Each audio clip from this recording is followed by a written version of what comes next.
आज आपण क्वार्टाइल्स आणि क्वार्टाइल डेव्हिएशन सिंपल पद्धतीने बघणार आहोत. क्वार्टाइल्स म्हणजे डेटाला 4 इक्वल पार्ट्समध्ये डिवाईड करणारे 3 पॉईंट्स.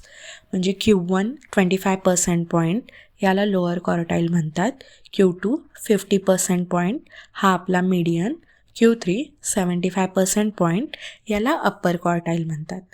क्वार्टाइल डेव्हिएशन म्हणजे मिडल 50% डेटा किती स्प्रेड आहे ते. Formula Q3 minus Q1 divided by 2. एक छोटंसं एक्झाम्पल बघूयात. तर डेटा आहे 4, 6, 8, 10, 12. हे ऑलरेडी असेंडिंगमध्ये अरेंज्ड आहे. पहिल्यांदा मीडियन काढूयात. मिडल व्हॅल्यू म्हणजेच Q2. तर हा ऑड डेटा आहे त्याच्यामुळे मिडल व्हॅल्यू आपल्याला लगेच मिळेल, जी आहे 8. आता Q1 आणि Q3 पोझिशनल मेथडने काढतो आपण. तर Q1साठी आपण n+1 डिवायडेड बाय 4 पोझिशनवरचं व्हॅल्यू.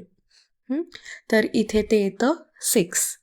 त्यानंतर Q3 3 आहे म्हणून 3 into n+1 divided by 4 4th पोझिशनवरचं व्हॅल्यू. तर इथे ते येते 10.